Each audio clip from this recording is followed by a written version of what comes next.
schools have been affected by the flooding in eThekwini. We know so many of them are inaccessible. This means many children are now vulnerable to falling out of the education system altogether. They weren't able to get proper, regular teaching during the pandemic. Now their schooling disrupted again. Senzo Hlophe is the Director for Strategic Operations at the Douglas Murray Trust. Senzo, good afternoon to you. I appreciate you joining us during load shedding. How difficult is it going to be to keep children in the education system when some of their schools have literally disappeared? Sure. Good afternoon, Stephen, and it's good to be here, and to your listeners, good afternoon.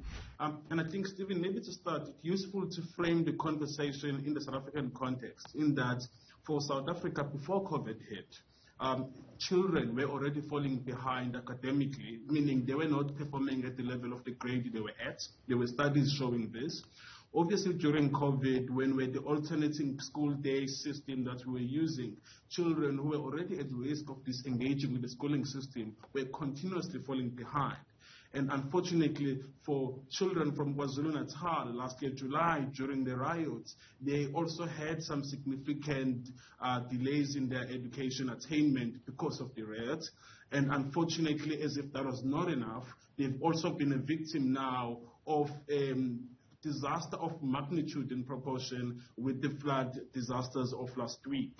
Obviously, all of this is a culmination of or compounding effect of many issues. But ultimately, what it boils down to your question, Stephen, is our children are falling behind. And I think, to me, Stephen, I think we should be focusing more on the poorest 40% children, or coming from the poorest 40% household, who can't enjoy the benefits of being online connected and retire in physical school to be able to get the benefits of learning through the schooling systems. Obviously, today, as we're speaking, as I understand it, the reports are around 220,000 children are currently without a school, or because the school is either permanently damaged and they require probably much longer construction to happen, or they are temporarily closed while they are rebuilding.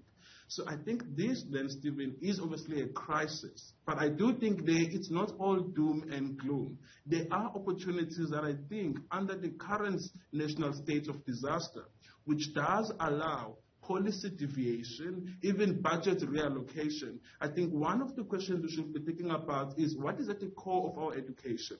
The main things for me, I will argue, Stephen, is ensuring our children are able to read for meaning and count with understanding. Those are the two fundamentals of an education system. Everything else, I will argue, Stephen, that it's a building blocks from that level of understanding. And if we fully appreciate that, I think we need to reimagine how education is delivered in the country, even more so for children who are going through these crises. I will argue probably it's time that we look into bringing in other partners. In the same way, in the disaster relief, we've seen other organizations providing relief efforts, whether it's through food, providing shelter, or building infrastructure. The question is, who are those partners in the education space who should be given full responsibility as a stopgap mechanism, but equally bringing children up to speed to the level of performance and understanding they should be at, to be able to run what I will call accelerated catch-up programs to make sure that our children are not falling behind on the fundamentals of learning, which is ability to read and write with meaning and count with logic. Okay, so then, I mean, are you saying that we should lessen the amount of time and energy we spend on the primary education system? I mean, surely primary schools are still the basis of everything. We need to make sure that they run. Mm-hmm. So I don't think so. I think the entire school basic education system, I will even argue even from grade 1 all the way to grade 12, is I do think we should be reimagining how education is delivered, in that the school is just a physical brick and mortar platform to deliver education.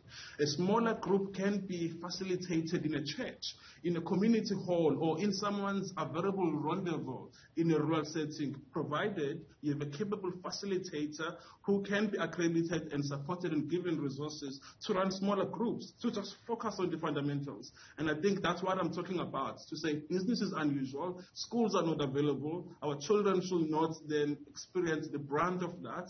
We should be thinking around a much more smaller, much more community-based response into the delivery of that education. And that could be implemented from grade 1 to matric. And maybe, Stephen, for inspiration, we have seen this being done elsewhere.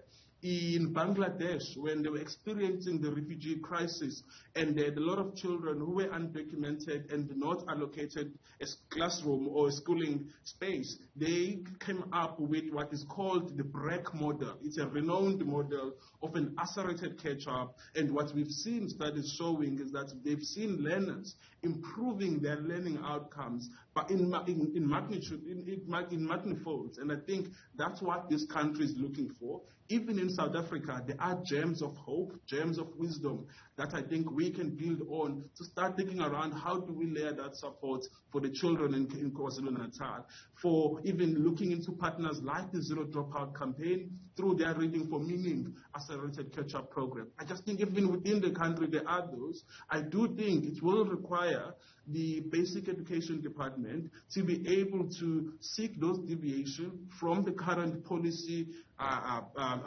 directives in terms of how education is delivered, so that even teachers do not have to drive or travel long distance to schools that are currently unreachable. They can still do something nearer to their communities and where they are based. So, Senzo, I hear you, and maybe one of the reasons that children in these circumstances with smaller community groups do better is that they get more individual attention. Perhaps it's that, perhaps it's something else. But that would also mean that we need more people teaching children than we have now. So, you know, in a classroom, if you've got 25 learners and one teacher, well, you've got one teacher teaching 25 people. On your suggestion, say there are 10 children in a group, you're going to need, well, 2.5 teachers. You would need more people to do it.